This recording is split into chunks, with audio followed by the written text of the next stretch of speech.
everybody. I'm Tom Vassell. I'm Z Garcia. Hello. And we would like to welcome to the channel SungWon Cho. Welcome. Hello. Thank you for having me. Many of you may know him from his own channel, ProZD, but also recently you did some of the voice work for one of my favorite games from 2020. Oh, really? Which one? Oh, yeah. That's right. Captain Vance, yes. Captain Vance, who is kind of an okay guy. So how much dialogue? Fella. How much dialogue did you have to record for that? I think that was a couple hours. He talks quite a bit, but it was fun. It was a good session, and they reached out to me, and I had already been familiar with Plaid Hat, right? So I think they weren't expecting me to be a fan of the board games in general. So for me, I got a kick out of it. I haven't played it yet. They sent me a copy, but I'm very glad to hear that it's doing well. That'd be weird to play with yourself as your own captain. Yeah, it's what's funny though is since it's a pirate game, I probably would have done a voice anyway while playing it if there weren't voice acting in it. So it's more like I just have to listen to a pre-recorded version of myself and just have to stay silent. Yeah, you shouldn't tell people. You should be like, look, I know you're tired of hearing me do this. We'll do the pre-recorded stuff All right, instead. Change of pace. Yeah, you can listen to a professional do it instead. Oh, boy. Alrighty, folks. Well, today our top 10 list is our top 10 one-hit wonders. We've done this before once, so it's time to revisit this. And this is a tricky list to do. So what my guy that the designers we're talking about are a one-hit wonder. They have one major hit game. How we define that, we'll argue about it because we always do. And I also said it had to be 2018 or earlier because, for example, you could argue that Elizabeth Hargrave's a one-hit wonder. She's not. But you could say Wingspan, but that just came out. You can't call someone a one-hit wonder with something that just came out. Sure. Right. Yeah, for me, I think what I did was I was a little more strict with they can have other games as long as they're fairly unknown. I think all of these people have one game. There's one person who has a second tiny collaboration. But I was much more forgiving with the word hit. Okay. We may not be forgiving on that, Z. That's okay. We'll see. You guys bring this is my first top 10, so I was telling Tom, I'll try to be nice. Try to be civil. That's a mistake. Unless it's a real stinker. But I actually, when Tom sent me the list of choices for what I could do for my top 10, I picked this one because it kind of forces you to choose games that are, not what you would usually put on a top 10 maybe, right? Like, you kind of have to think outside the box and really look inside the category. So I thought this would be interesting, selfishly, just to hear what you guys pick for like a top 10 one-hit wonders sort of deal. I tried my best. I think most of mine are pretty solid in terms of following the rules. I might have cheated a little bit near the top just because there are games I wanted to talk about, but I think for the most part, I did follow the rules, and if I didn't, I don't care that much. It's fine. Yeah, it's an internet video. Well, before we start, guys, let me ask both of you this. Yeah. Top 10-hit wonder. What do you got? For me, it's Bruno Catala.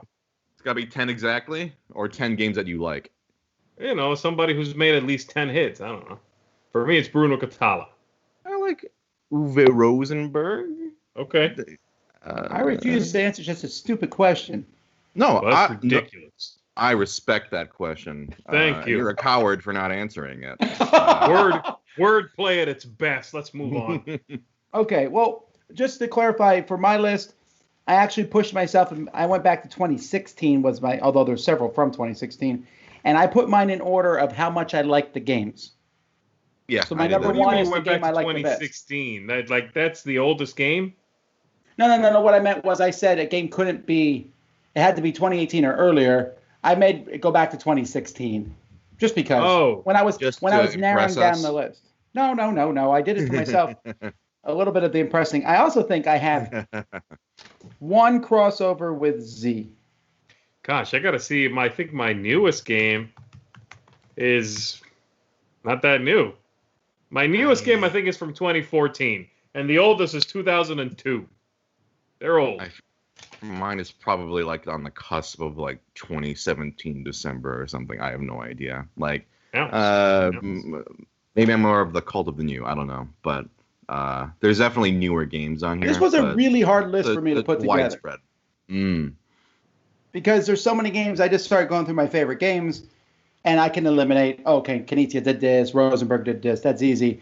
I don't know who designed this. Look at it. Oh, they designed this game. All right, fine. It was a tough thing. And what I liked about doing this list also is like, I'm familiar with a lot of big name designers, but I don't have necessarily an encyclopedic knowledge of every single designer, because I know you guys know a lot more about that than I do. So this was kind of a fun way for me to go, oh, who actually designed this game or this game or this game, and learn a lot of the names and go, oh, I didn't know this person actually designed only one game. So it was actually fun in that way to sort of learn more about the designers. Yeah. Well, let's find out. Z, you ready? I'm ready. You're twitching there. Let's get going.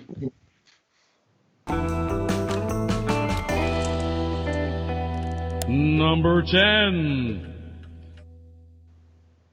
All right, my number 10 is actually right behind me. It's the only one. Don't worry, guys.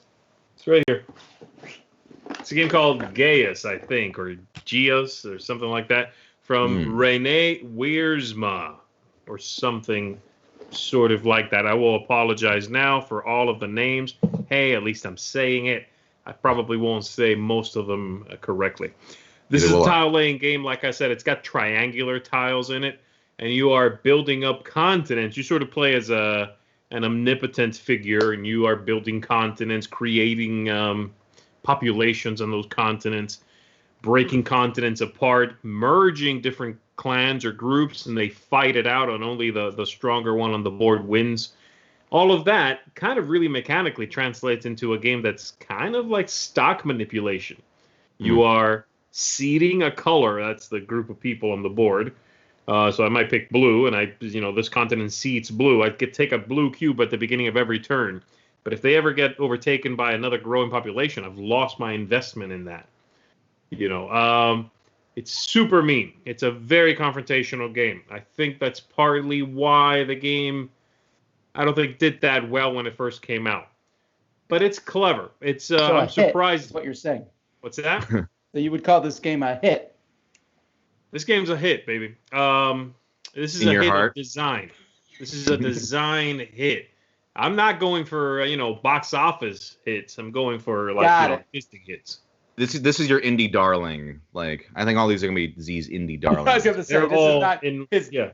There's no singular part of that statement. Yeah. The biggest hit in Z's heart. Okay, I get it. Yeah. He also designed a game called Liar, but that's in the 12,000s. He did. There's two of these people who've done these tiny other little games. No. I'm not disqualifying it because of that. I would disqualify. I wouldn't argue that this is a hit in any shape of the word, but all right. Well, if that's a problem for you, I got a few more coming. Don't you worry about that. Save the hate. Group it up and release it later. I feel like the title of that game did not do it a whole lot of favors. What is the title? Gaius? Geos? What? Geos you're not even Gaius or something? Yeah.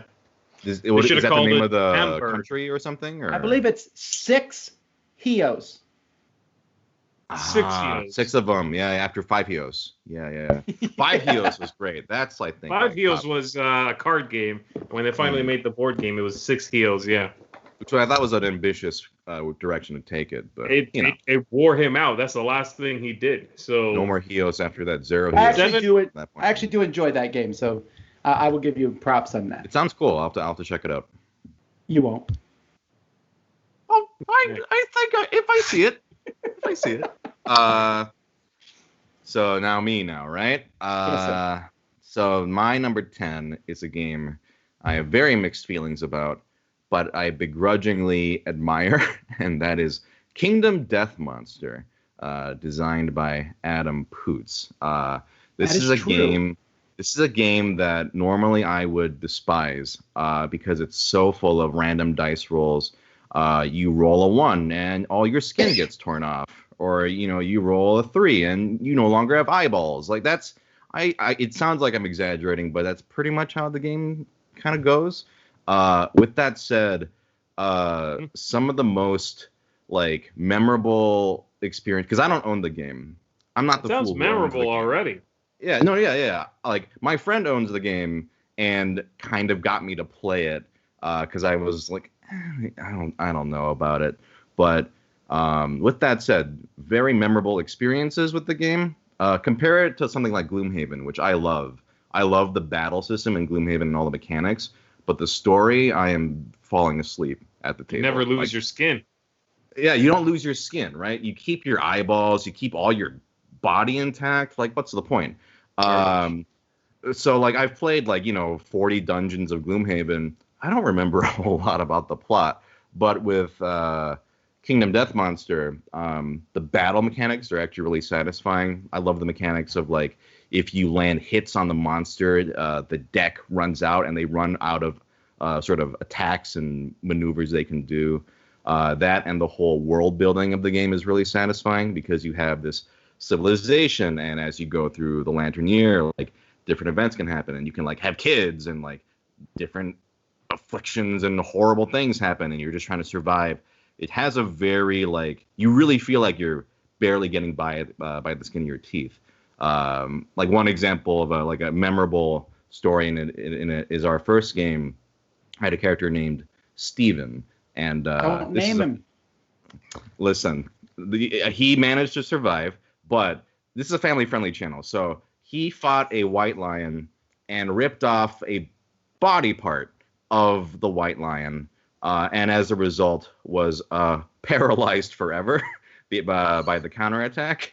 And so we decided to make him the mayor of our civilization and name the town Steventown in honor of him and his noble sacrifice of grabbing that lion's body part. And so that, I mean, it's things like that, right? That will always be a part of our game. And it's that, like, Gloomhaven, I don't know, there are like nights in it or something. I don't remember. I played that game for 50 hours and I don't remember anything that happened in it. But I will always remember the really goofy times in Kingdom Death Monster. I always tell my friend, there's so much I hate about this game, and yet so much I love about this game. So that's why it's at number 10, because I also sorted it by games, like how much I like the games. But I have to say, overall, I do respect the game. It is very memorable and definitely a one-hit wonder. I wonder if that's his magnus opus, right? He's just going to work on this the rest of his life, probably. He is set, right? That community is going to buy every single thing that comes out. Like, yes, I can respect that for sure. My number 10 is a much smaller game, but just as hot, and that would be Scoville. This one here from Tasty Minstrel Games, designed by Ed Marriott, who the only other thing he's done is an unpublished game. Came out in 2014, so 6 years later. I like hot peppers. I like the idea. I mean, this game is not really about hot peppers. It's about combining colors to make different hot peppers and turn them in for chili recipes and such. But this one certainly was a bit of a buzz. It's ranked 638 on Board Game Geek, which is 3 times better than, say, Gaia's, which is ranked 2152.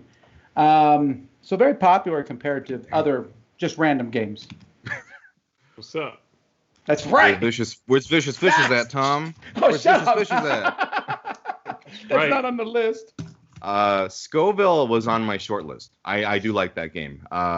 It has a fun kind of video gamey feel of like, oh, if you combine these 2 peppers, you get the rainbow. I don't remember the exact colors, but like, oh, the golden pepper, rainbow pepper. I did enjoy that game. The rainbow pepper is when I lived in Korea, we used to have these, we grew these green peppers. I always called them roulette peppers because sometimes they would taste like a green pepper, and sometimes it's hotter than a jalapeno. You weren't quite sure, but so you just bite into it and hope for the best. That's a product right there. Russian roulette peppers. Yeah. Yeah. All right, my number 10, Scoville. Number 9. All right, here we go. My number 9, a hit, a well-known, established hit. At 8,000. I'm sure both of you fellas own it. Tom's ready to look up what the ranking is, so I'm going to preempt him. You don't know that. Of course you are. This is ranked. It's in the 2000s, all right? It's fine. It's a game called Triads, as in Triassic, as in dinosaurs. Or Triads, or I don't know. It's from a designer, I assume a German designer, whose name is Ralph Lemkuhl. And the game is really cool. This is the one on this list that's out of print, and I'm surprised it's out of print. I really am, because this is a pretty solid, distinct little design. You start with a continent made of hexagonal tiles, different land types. You have your little group of dinosaurs. There were cubes in the original one. Then they put little actual wooden meeple dinosaurs in it. Mm-hmm. And you're spreading out. You're sort of taking over. You are controlling area. But the continent breaks up as you are playing. So you are removing tiles, moving them to the outside, doing sort of continental drift and all of this stuff. And mechanically, it's really cool. It's outside the box, this game. And a small package. It manages to sort of pack a lot of fun and interest and clever movement into a fairly small package. It's smaller than this. The box is smaller than this one. So I really enjoy it.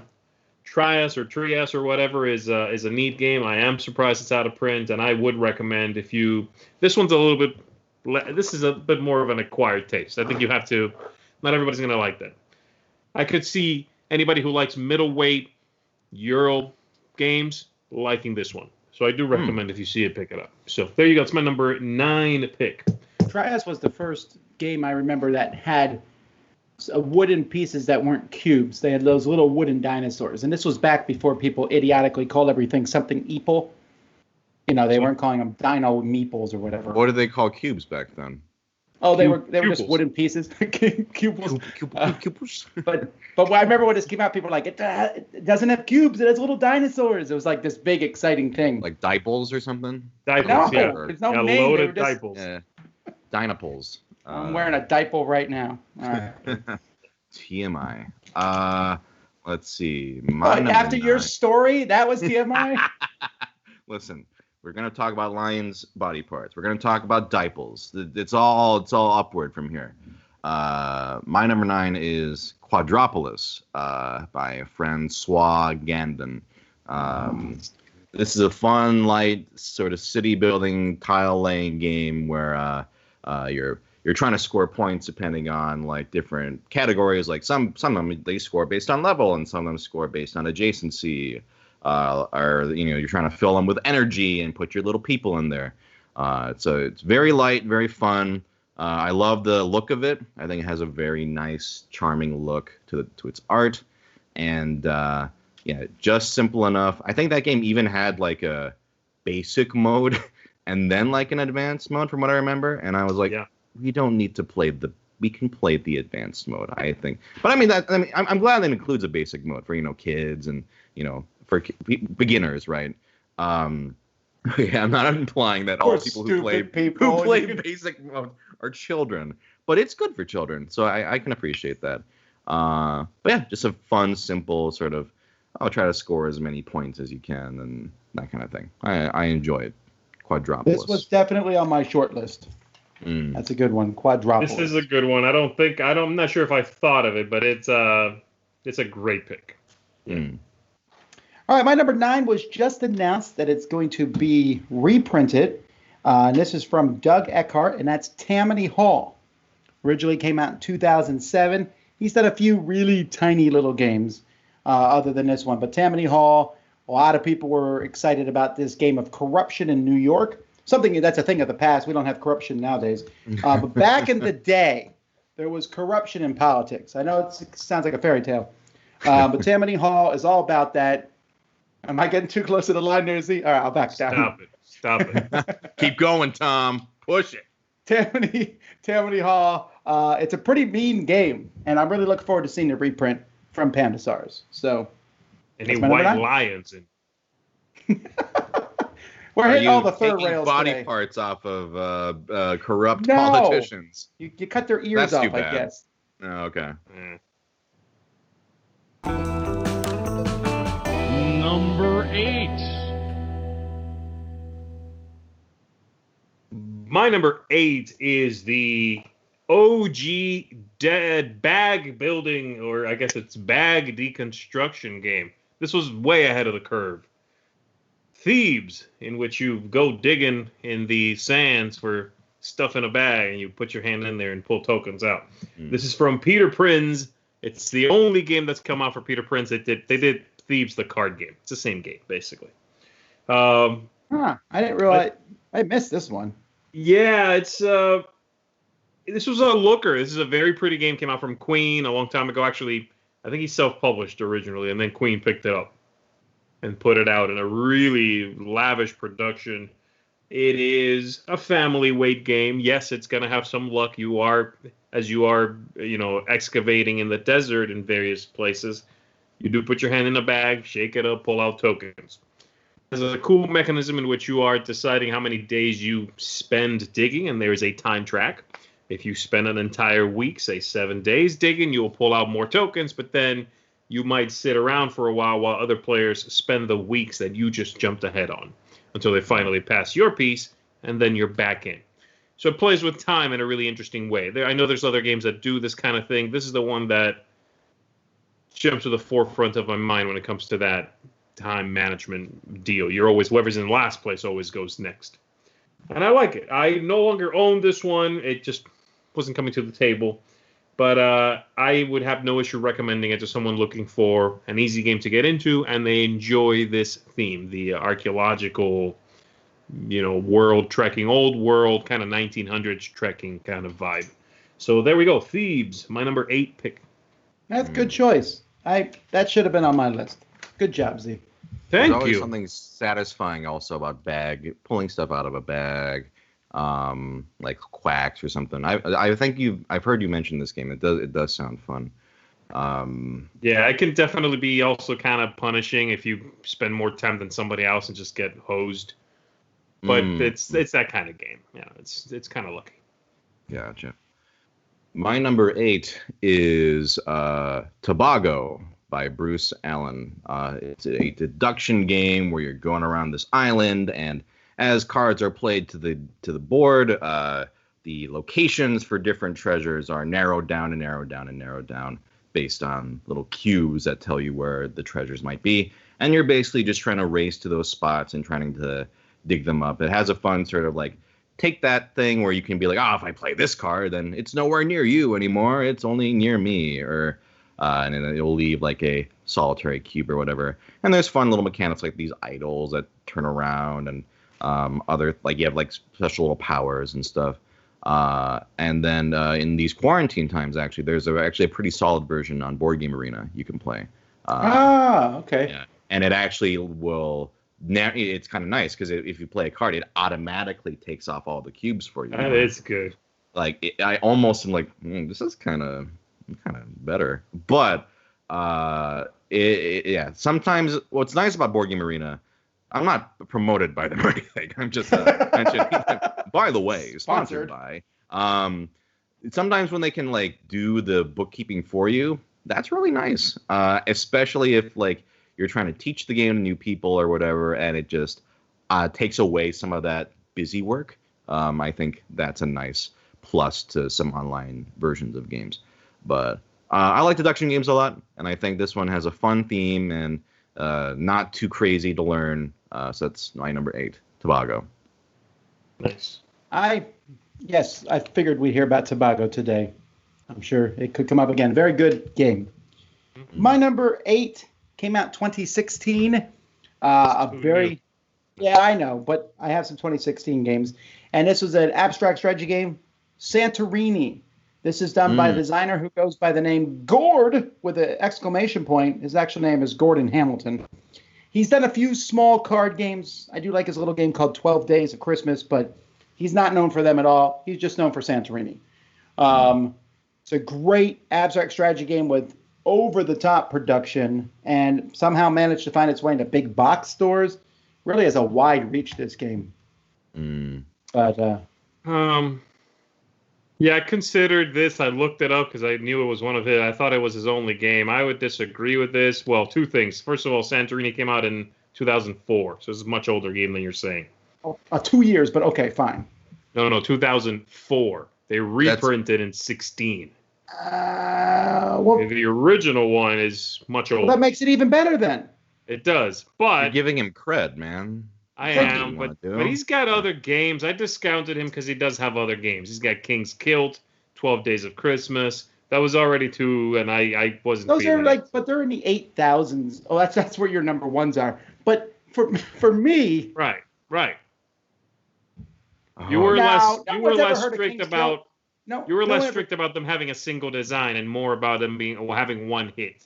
That's Well, all. I mean, he's one of 2 designers who I was a little uncertain because of these other 2 games, but they're barely. I mean, no one's heard of either one of them, really. I guess if we're allowed to straight up cheat, then I feel a little better about some of my choices later. I'm gonna change my number 1. Yeah. Pandemic. We didn't actually make a set of strict rules, did we? Cool. Yeah, no, it's fine. Yeah. All right. Do whatever you want. Yeah. It's your channel. Sure. I feel like it was my channel. All right. My number 8, Santorini. Number 7. All right, my number 7 is gonna be whatever I want. Citadels. Citadels. I like Blood Rage. That guy hasn't designed anything more He's than got that, a couple right? of lesser known games, but there. No, my number 7 is one of the Istari games that came out a long time ago when Istari used to be making a lot of games. And this one's called Rhinos, I think is how it's supposed to be pronounced. I looked it up once and then forgot. I think it's Rhinos from Nicholas O'Ree. And that's his only game. Well, actually, this is the one person who had another game recently. You've seen it, Tom, called Super Cats. It's like a tiny little game. Yeah, I like it's, Super Cats. Yeah, it's this person. It's Nicholas O'Ree here and like 6 other designers. It's a bunch of people who sort of, know each other, a group of French designers, and they made Super Cats. This is his only other design by himself. And I like it a lot. I think it's a solid game of area control, of divvying up areas. I was very surprised that, I still am, that this guy never came up with anything else. Never did something even based on this, because it's such a clean design. It doesn't feel like somebody's only stab at designing. It feels finished and polished. So I'm surprised that nothing else ever floated to the top and actually made it out and got published. As it is, I still recommend this one. I think it's aged a little bit. It's a little dry by today's standards. This one I actually did let go not too long ago, actually, because of that very thing. That are garbage. What's that? One-hit wonders that are garbage. It's a sub-list. It's a sub-list. No, it's good stuff, but it is a little dry. It's not new. This is from 2006, I think. So there you go. That's my number 7, Rhinos. Okay. My number 7.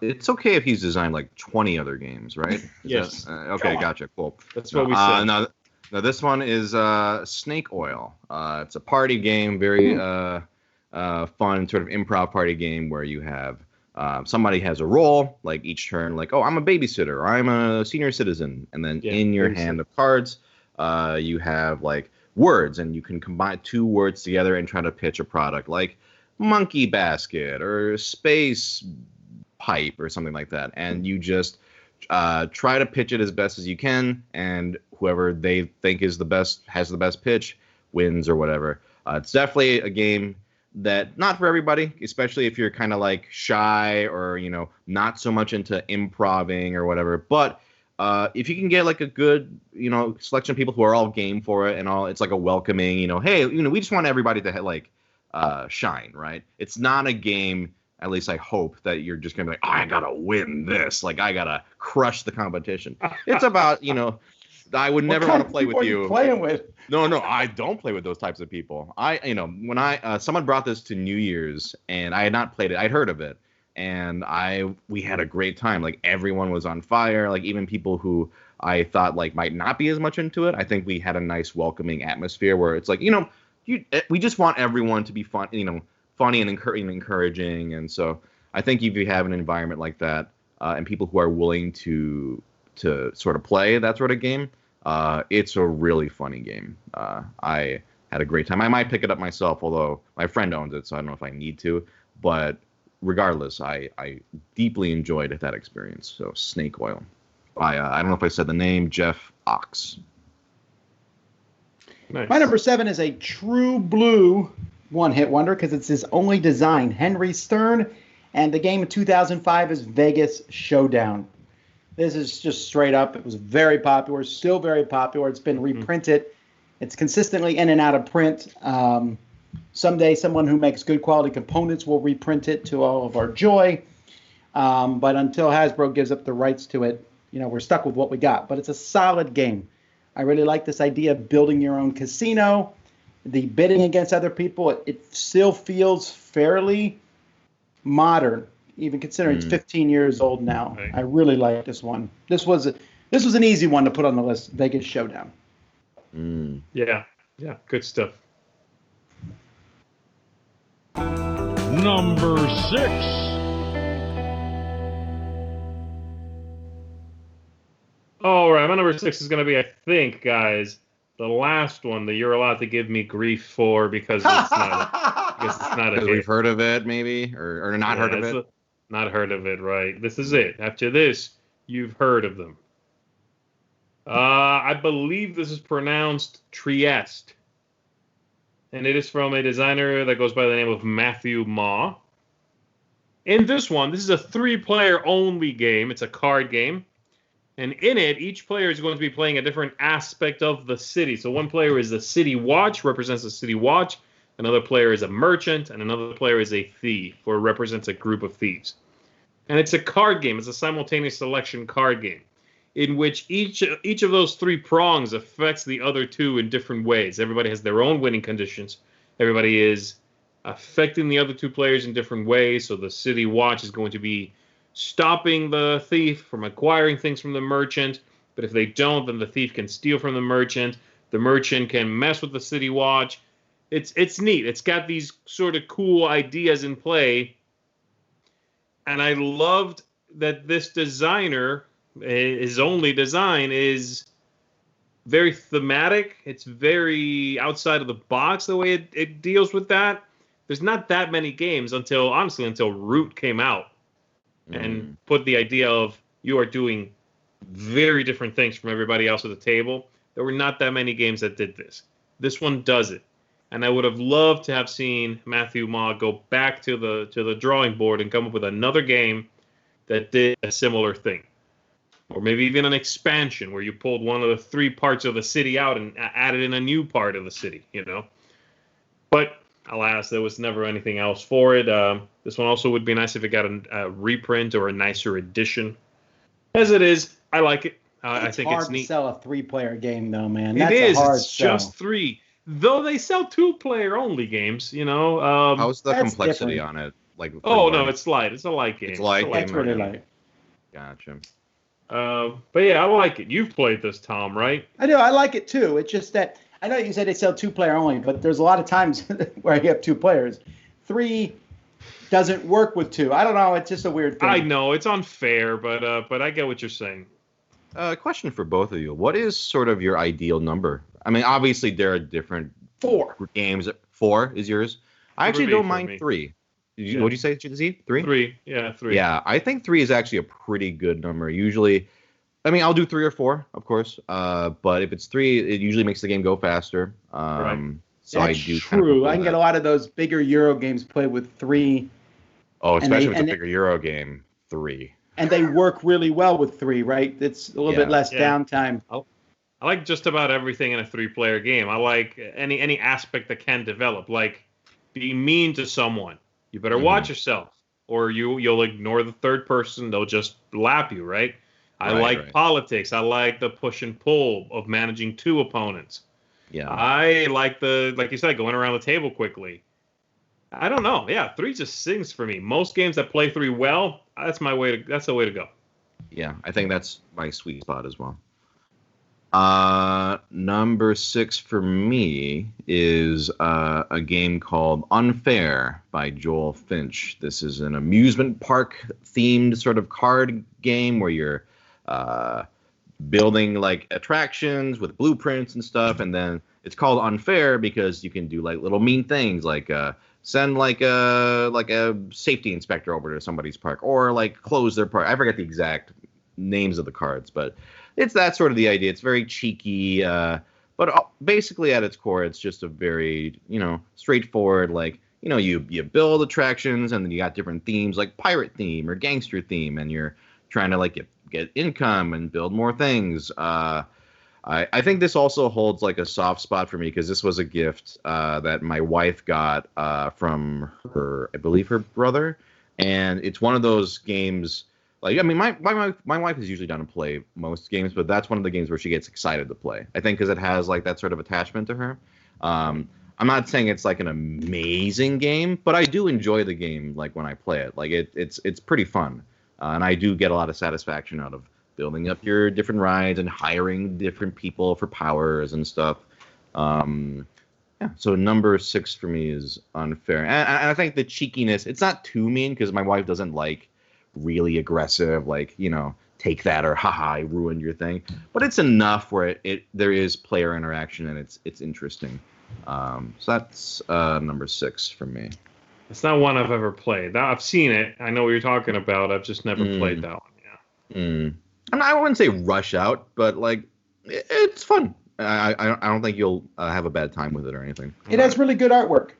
It does have really good artwork too. Which helps quite a bit. That was a compliment. Oh, I see what it is. Oh, that was a veil. Like, was nothing the veiled art is about good, it. I guess. No, that was a backhanded compliment, as in like the art is the only thing I can compliment. That's what I was getting at. Yeah. You all are you're reading too much into things. Listen, all of us have played 90% of the top 100,000 on Board Game Geek. I am but a simple peasant who has played, 5 games in my life, and Unfair was one of them. So, please, sir, tell me 20 games that are in the same category that are the better game. I really wanted to like Unfair. I love the theme part. Feel that that was a little too much for me in it. Actually. Oh, really? Okay. Yeah.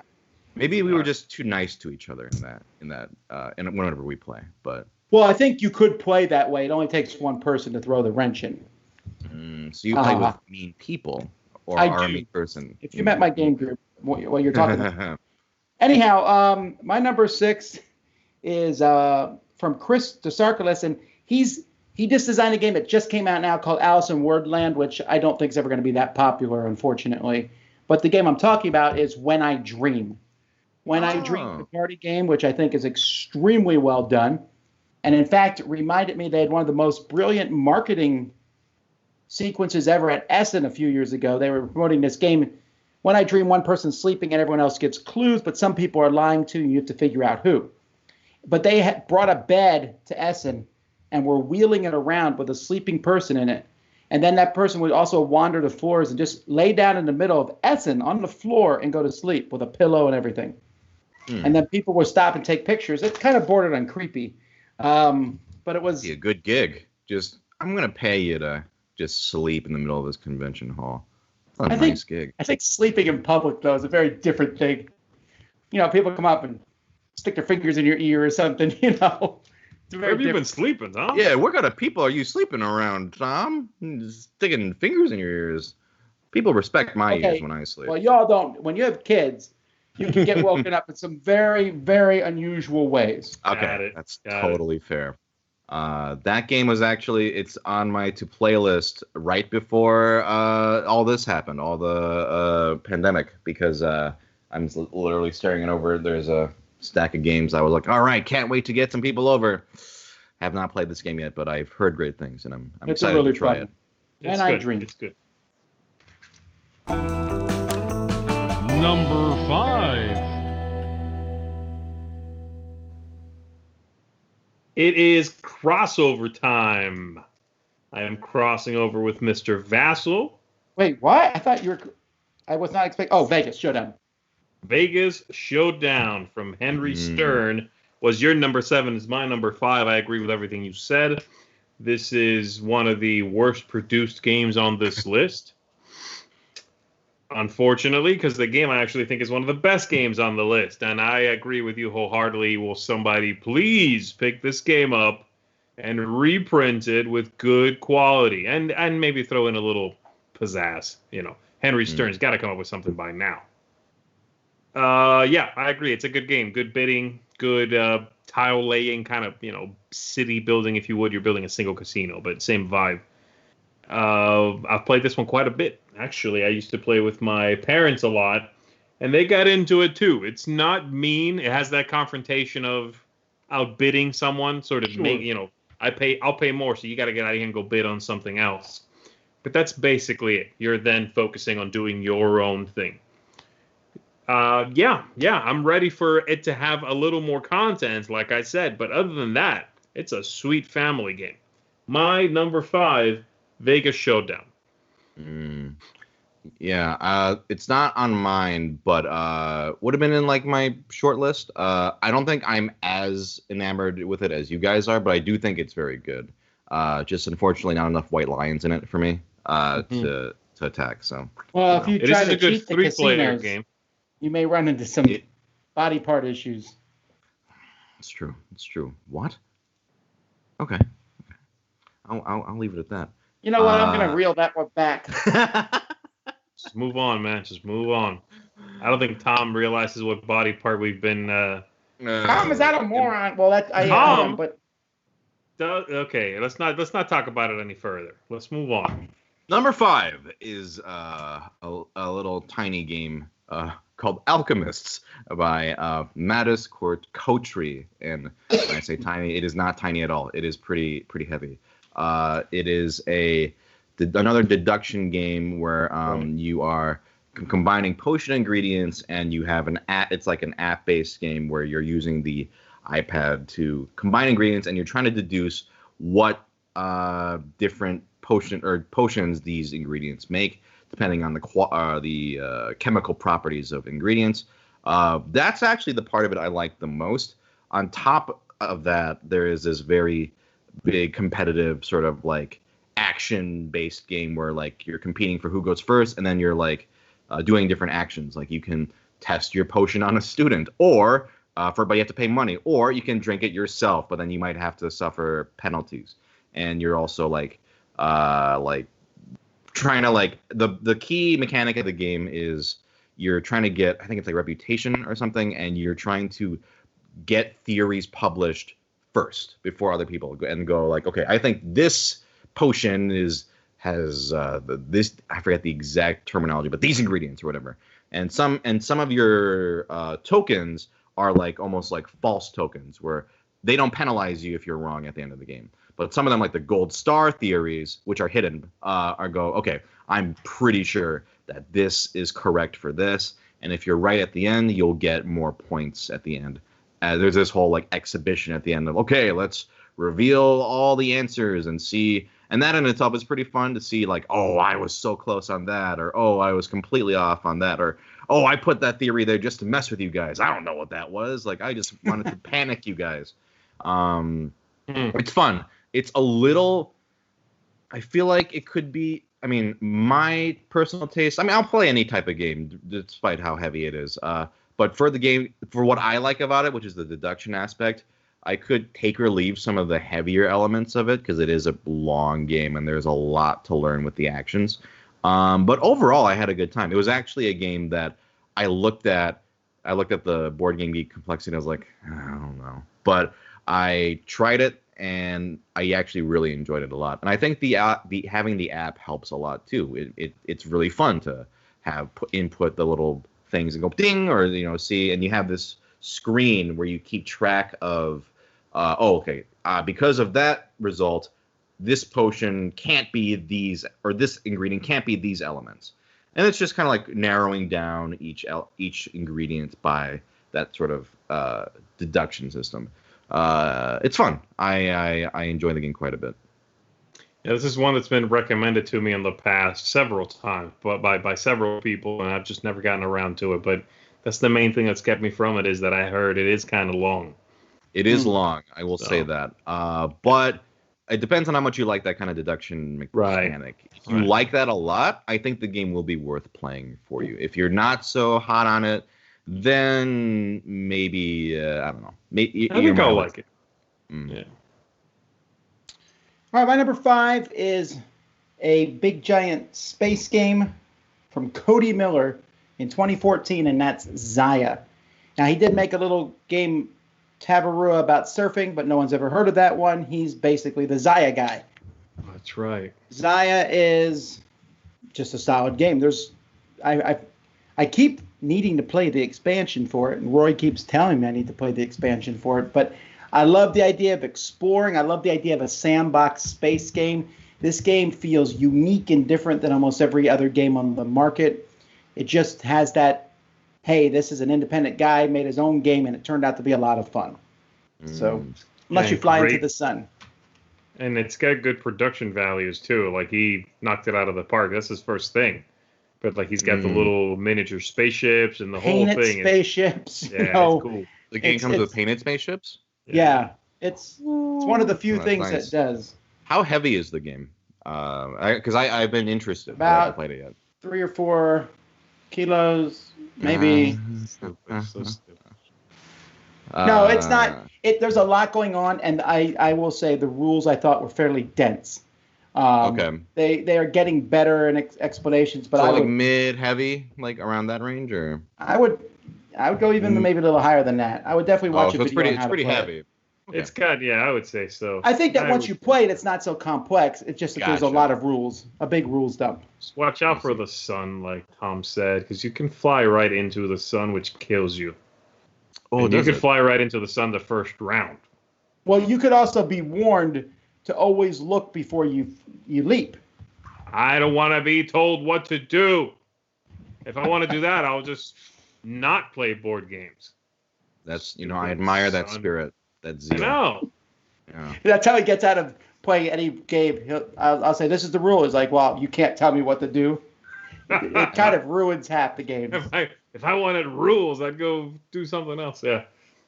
All right, my number 5, Zaya. All right. Number 4. Number 4 for me is a deduction game, kind of a social deduction game called Deception Murder in Hong Kong from Tobago. And it is a supremely interesting and engaging social deduction game, probably my favorite one, because you are trying to figure out who done did it and with what in front of them. And in front of them, everybody has a selection of possibilities. So a gun, glue, a horseshoe, and several arranged crabs that have been lacquered to form some sort of strange lamp. And then the murder was committed with one of those things, and somebody is giving clues to the entire group. Of course, the murderer is hidden among them, and trying to push the discussion away from what they know it is. The neat thing about the game, and this is, I always say this, but it's true, and there's no other social deduction game that's managed to hit this nail on the head. Most social deduction games have a slow build at the beginning. Everyone is very tentative at the beginning. You're all going like, well, so-and-so's being quiet, and then you contrast that to near the end of the game, and everybody's going like, no, I'll kill you with my lacquered crabs. In this game, you start there. There are immediately you can immediately give clues or like what you think it is. So you're like, it's got to be that thing. Oh, it's got to be this over here. I'm gonna make a guess on these two things over there. So I like that. It's immediately energetic, and you can get to the deducing part right away. So Deception Murder in Hong Kong. It's got a bunch of expansions and little promos and stuff, but it's his only game. So my number 4. Is that good pick? Yeah, good pick. Wow, guys, thank you. I've heard of it. Good pick. At least I've heard of it. I'll give you that. Great. No, the game is a great game. We have a rule where if you are the murderer at the end, you have to tell the story of how you did it. What was your motivation behind that clue and that murder weapon? And that's a good rule. We got to do that. You should try it. If you have people who like that sort of like, oh, let me tell you a story about why this went down. That's a pretty fun little house like rule that we have. Then I totally agree with you in terms of like being the murderer in that right from the get-go, you can because you just play the game as if you're one of the detectives. Right.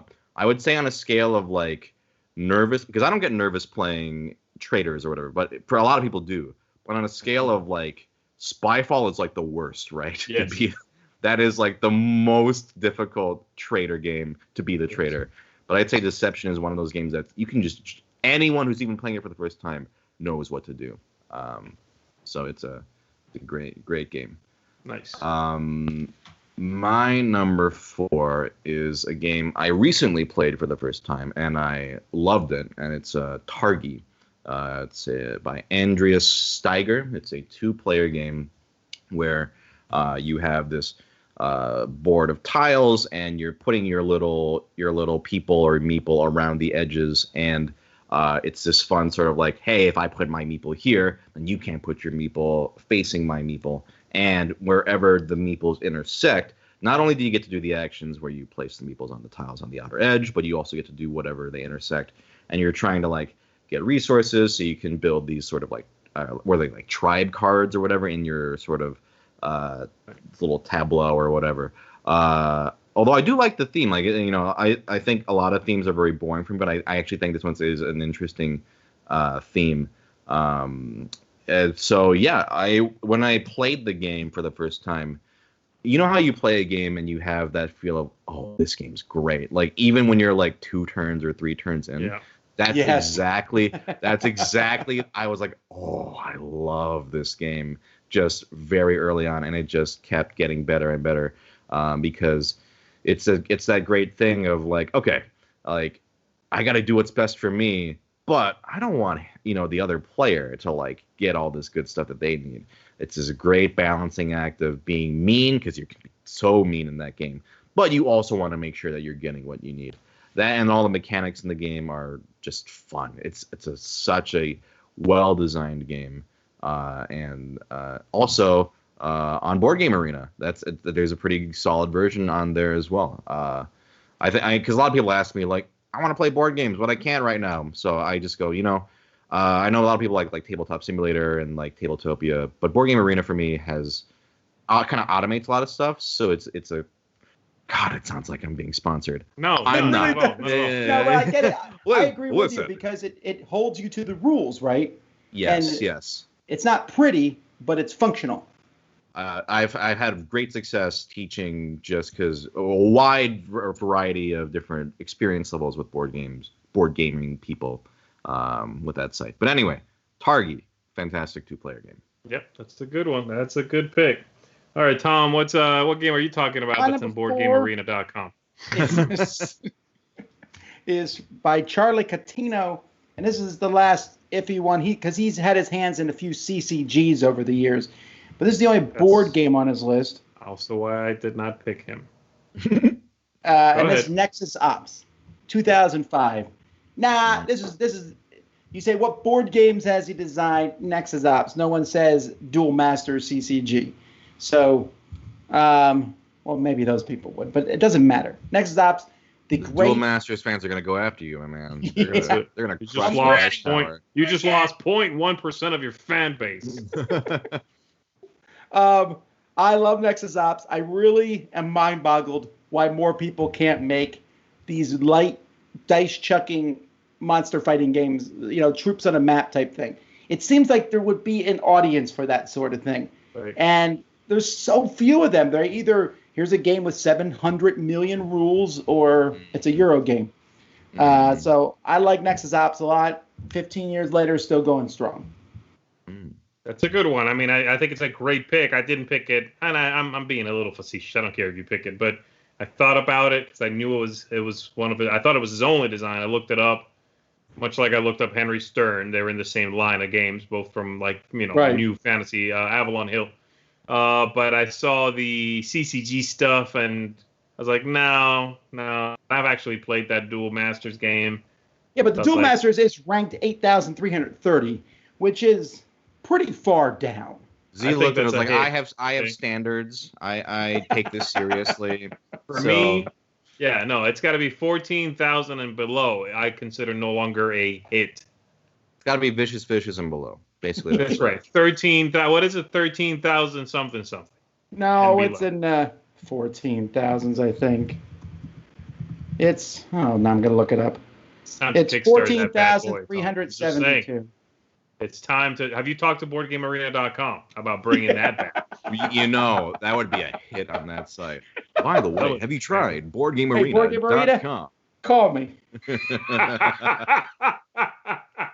I'll give you exclusive rights.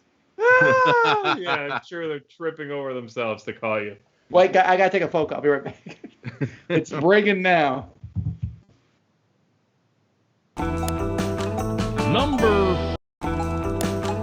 Number 3. Once again, it's crossover time. This time it is not with Tom. It's with SungWon. I know it. Quadroplets. What is it? Quadroplets. It is not Quadropolis. I actually did forget to put it on the list. I think it's a great pick. I just didn't put it on the list. What did you say? I said, is it Targi? It is not Targi. Tobago is it? Ah, yeah. Oh, I thought you put that on. Okay, fine. Yeah, baby, Tobago is a great pick. Everything you said was right on point. It's a looker. It's fun. It's kind of like this, it's not really deduction. It's sort of like elimination of possibilities. But it feels like deduction anyway. Like the fun part of figuring out where something is buried, even though you're the one really deciding where it is.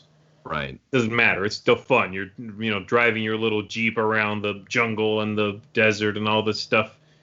Driving over there, picking up the treasure, digging for gold coins. And it's just a beautiful game. I actually played that game this year. So it's, within the last few months I've played it. And it holds up, man. It's a neat game. It works well. It's fun. Still one of the best looking games, I think, in my collection. And it's fairly old. So, yeah, I love it. I'm surprised that this one's out of print. This should do well. All they got to do is reprint the exact same way it looked, and it should do well. I'm surprised it didn't do. It's a great design. I'll call out in the next 2 years, somebody's going to kickstart a reprint of this. It's probably a rights issue. You think so? Yeah, probably. I'm even going to say what company. How about that? And if I'm right, please, folks, I did not know this. I'm going to say the same company that reprinted Cleopatra and the Society of Architects. I think they're called Mojito Games. Oh. It seemed like the kind of company who would pick this up and reprint it. That's really specific. If you're right, Nostradamus, either that or Inside Track. I really don't know. I have no idea, but that would be cool. Tobago, number 3. All right. I promise the next 3 are not on Board Game Arena, but you should check out. No, anyway. This could be on Board Game Arena. This is, however, getting into slightly cheating territory. We can argue about it if you'd like, but I just love this game, and so I was like, I'm gonna put it on anyway. My number 3 is a game called Subterra by Tim Pinder, and it's cheating territory because I know there's a sequel, but does that? No, I don't count a sequel. It's the same game done again, I think. Okay. No, and Subterra 2 is a different game, but it's also not out, right? Is it not out? I don't remember. If it's not out, then it's in Kickstarter sort of limbo right now. Okay. That makes it sound bad. It's not done yet. How did I miss this? This would have totally been on my list, man. I love Subterra. Oh man, Subterra, for those who haven't played it, is a game where you have like a stack of tiles and you're basically you put Geos on there. You didn't put Subterra. Come on. 7 Hails is out. Just throw Geos in the trash. Like Subterra is a game where you're it's kind of like that game. What's that game? Saboteur, where you're like almost like making like paths through a cavern and you're trying to get to the way out, and that's in the bottom of the stack. But it's full of like gas traps and like if you go this way, you can't go back without like a rope, or there's like a tight tight like tunnels, or lots of ways you can die. Extremely tense, and it plays well with actually a large group of people. Like I played this, I forget exactly how many. I want to say like 4 or 5 people or something like that. But it feels deeply thematic. Like you're really in this subterranean, just dark way, and you're like, no, don't go that way. Like if you go that way, like we got to reconnect somehow. We can't get back to you. And then it has this, and you all have different powers and abilities, but it has this great mechanic near the end where if you're not out, you got to roll a dice for each time you like go, and if you roll, what is it, like a 1, you're dead. Like it's like your flashlight flickers. Every time you would draw after your flashlight dies, right? Every time you would draw a card, you still have time, but you're risking out on that die roll. Yeah. It's so tense. I feel the same exact way, man. Yeah. I love this game, like, and everyone had a great time with it. And it was one of those games where it got like not heated in like actually like angry way, but more in like, no, like one friend was like, I'm gonna go this way, and we're like, if you go that way, we're leaving you behind. Like there's no like that's a foolish mistake, my friend. We got to work together, and that's selfish. We got to get everybody out. That feels awfully familiar. I just got yelled at in the cooperative game for making a quote-unquote foolish decision, which ended up being foolish. Well, I got about the tracks then, I guess. But and then it has always like a very climactic finish of like, oh man, I gotta like, it's like, oh, I could escape, but let's go save that person because I gotta go get him. It's a fantastic game. I agree. Yeah. Good stuff. Better than Geos, probably. Not the. I'll say it's better than that. The tiles have 4 sides. Geos only managed 3 sides. Well, there's that alone, yeah. Actually, well, my number 3 is not behind me, but behind Z. Oh, you sneaky man! Ha! Turnabout, and Z's not going to grab it because it's not small. And that is the Mechs vs. Minions giant game at the very top. Oh. And that's from a team at Riot Games, who I would assume they're designing more stuff. They've let hints drop that they are designing more games. But this is the only game they did, and what a game out the gate. It came out in 2016, so it's 4 years old at this point, but it's a solid game. A lot of fun based on the whole League of Legends, but a cooperative game. A programming game, some of the best components. I think even though that game, had a bit of a cheat going, when you have $1 billion company making a game, that's, you got some benefits going there. They pushed, I think, a lot of normal board companies to up their productions to using those same game trays and things like that. Right. What's the name of the designer on this game? Well, it's a whole team. I know that the team is led by Chris Cantrell, but I believe on Board Game Geek I checked all of them because when I first asked them about the game, they wouldn't even. I don't think their names are necessarily in the box. Oh, okay. Like Chris Cantrell, Rick Ernst, Stone Lebrande, Prashant Saraswat, and Nathan Tiras. Chris is the one I dealt with. He was definitely the lead, but he made it clear it was a team effort, kind of like Prospero Hall. This actually would have been on my list. I am a lazy person, so if the game had more than one designer, I was like, that's fine. I'll just find a different game. Like I don't like, That's right. I can find 10 It games. is top 10 one-hit wonders from one designer. That is not what we call the list. That's what the list is. I'm sorry. You work with other people. You don't qualify for the whole hit. You're sharing a hit. If this game qualified, whether or not it does, that's debatable. I don't think he necessarily broke a rule. This would have absolutely been on my list. Kingdom Death Monster would have been kicked off for this. I do enjoy this game quite a bit. We're gonna end with very different lists than we started. Yeah, just like, keep going. Oh, that's a great game. I'm gonna erase my bottom half, I think. But we'll say it's one of the most gorgeous, like when you open that box, oh my, like it's amazing. Like some of the best inserts too, on top of a really, really solid game. It's a good choice. Number 2. Well, San Juan is on fire because I'm also crossing over with you for my number 2. And this is Targi. Yeah, that's what I figured. Targi, baby, number 2. The expansion just came out, by the way, or was coming out soon. I just reviewed it. The expansion is solid, very, very good. I would recommend if you like playing that one, you should get the expansion. But yeah, everything you said was right. It's tense, it's interesting. There's a little meanness. I think pretty much all the meanness I notice anyway when I play it these days is sort of it's coincidental. It's consequential. I don't normally target my opponent's spots, but you will get in each other's way. There's a lot of turn angst in this game where it's like before I place my first guy. Right? Yeah, it happens. Like you accidentally get in their way. Yeah. Right. There's a lot of sitting waiting for the other player to put out their worker, and you're just biting your tongue, waiting, and finally they pick a spot, and you go, okay, good, that doesn't mess with me. I'll go here, but I really want this one card in the middle, so I need 2 spots where they can cross those 2 things. So my first place is good, but if they block me on the second one, and then you sit there again and kind of gnash your teeth and wait for them to put it out. I love that turn tension, turn angst. So, yeah, this is a fantastic 2-player game. One of the absolute best ones, I think. It blows my mind that this guy's not done anything besides this and the expansion. It's insane. So much design there that just seems like he would be able to come up with something else that's really cool. I don't know. Maybe he just designed slowly. He just did come out with the expansion quite a bit after the original game.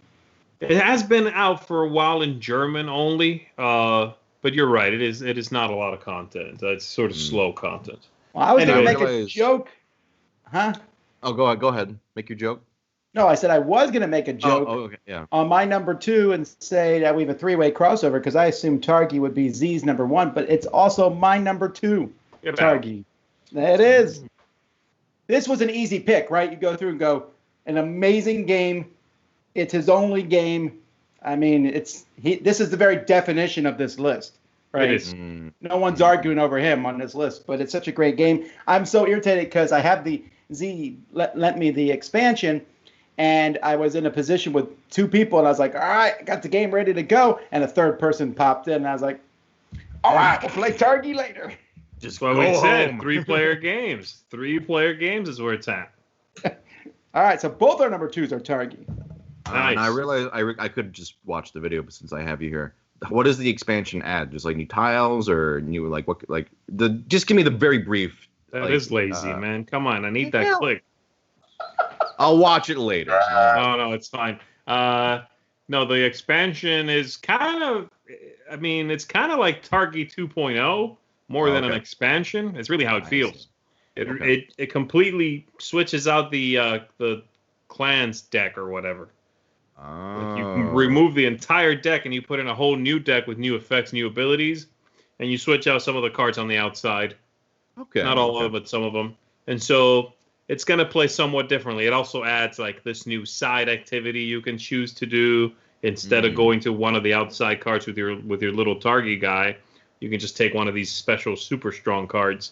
Yeah, it's cool. It's great stuff. If you've played Targi, I would recommend that someone get it out of the gate.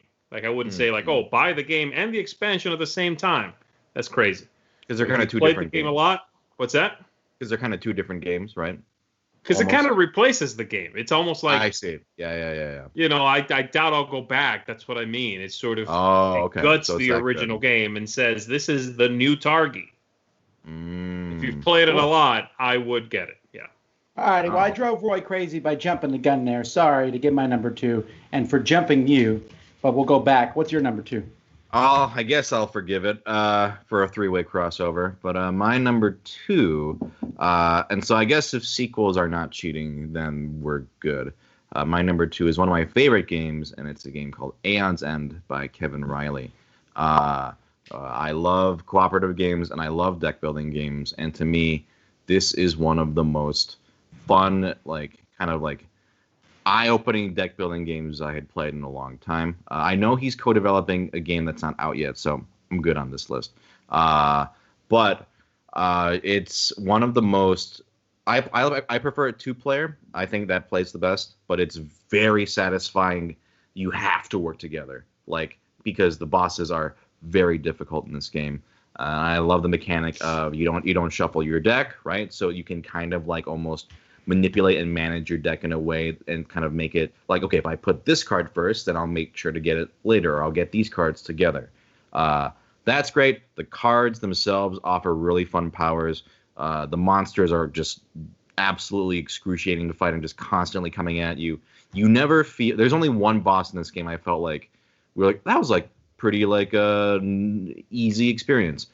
I think every single time it's barely by the skin of our teeth, and it's always deeply, deeply satisfying.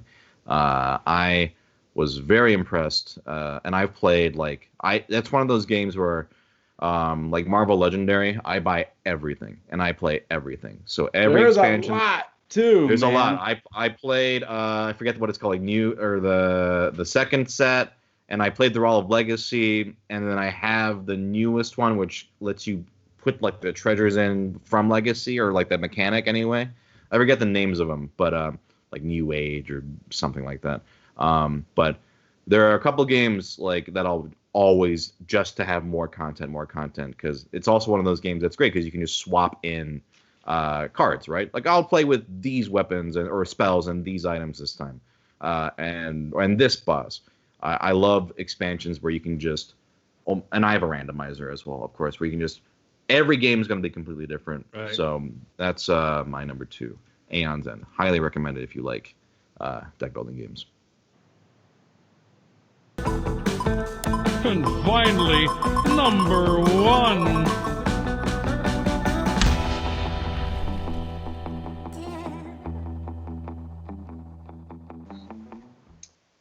Number 1. We have reached number 1. I really thought Targi would be your number 1. Not. You're missing a fairly obvious one that you might not realize is this person's only design. I went through all the good games.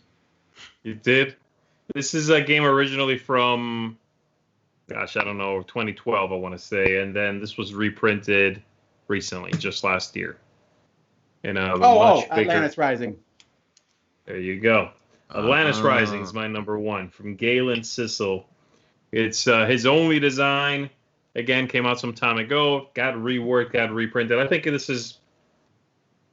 is the most legit hit pick, especially if you count the new printing of it, right? I mean, the Kickstarter did well, seemed to be selling out. People are getting into it. The first time around, not so much. Nobody really, remembers it, I think. But I enjoyed the original time around. I thought it was a good design. The new one is definitely better. There's no question. The production of it is superb.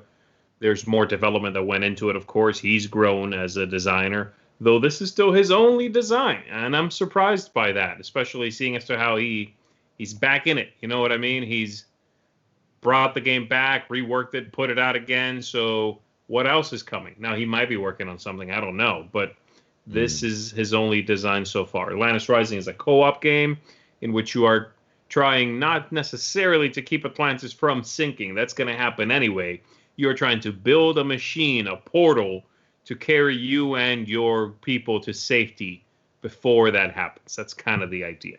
And it's very cooperative. That's the thing about it, is that you are very much working with each other. There is discussions in this game of what I'll do this, then you'll do that. And then you kind of, once you figured all that out, you'll resolve the rounds. So I like that cadence of it. That, once we get to this phase, we sit and go, all right, guys, what do you think? Should I do this? Okay, I'll go there with you, and you send your guy over here with me. I like that phase of it quite a bit. So, yeah, Atlantis Rising, my number 1 pick for this list, and one of my favorite games in general. I should play it. I've heard you talk about it. It sounds really cool. It's good. My number 1 is a crossover with Mr. Garcia, and that is Deception: Murder in Hong Kong. Damn. I mean, if it didn't show earlier, I love the game. All the reasons you said. It's one of the best, I think, just trader sort of games because, like, you know, it's very easy to be the trader, and it's always fun. Like, it's so many different parts of it are fun, not just the trader element, the deducting, the discussion, you know, all that stuff. I will say, whenever people like bring up Mysterium or whatever, I go, you should try Deception. Like, I think for me, I'm not so much into Mysterium, but I love Deception. I think it kind of hits some of the same sort of beats for me that game does. Right. And it feels more like a party game too. Like, and I like party games. So right. It's a great pick. It's great because I picked it as well. I love that. That's what I'm hearing. It's a great pick. Yeah. I was going off more of Z's, but it's also great because I picked it, of course. But it's one of my favorite games as well, Deception. All right, my number one pushes the limits slightly because this designer has had some very much not hits at all. You pushing the limits on this list? Is it a crossover with someone? It is not at all. This designer has also designed Space Station and After the Virus, both of which are very, very much no one knows what they are, but everyone knows his main game. You'll know his name when I say the designer. No, I know Jacob Fritzelius, and that's Terraforming Mars. Terraforming Mars, again, I think he's the very definition of a one-hit wonder because his other games, no one is playing him.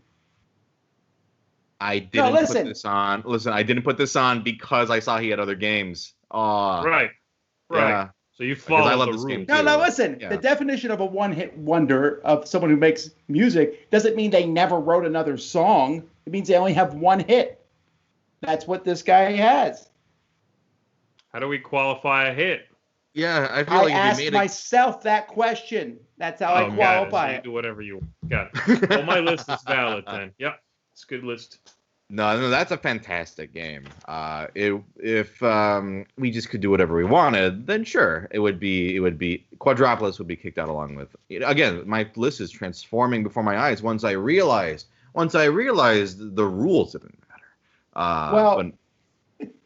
Speaking of doing whatever you want, let's take a look at what the people said. So I put a poll up on Facebook, and I said it had to be 2018 or before, and they had to have one major game that people know them for, nothing else. So this is what the people chose. Number 10, Spirit Island. This is from R. Eric Roos. He's done a game called Fealty, but no one really knows about that game, so that's legit. Okay. Welcome to, that's 2018, that's great. So that's newish. Clans of Caledonia from Huma Ao, I don't know how to pronounce his name, Zhao. He also did a game called Green Deal, which should be well known, but it's just not. Camel Up from Stefan Bogan, number 7.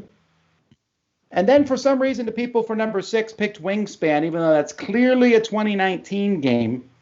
And she also has Tussie Mussy and this Mariposa game coming out in any month. But whatever. I'm surprised it was only on there once.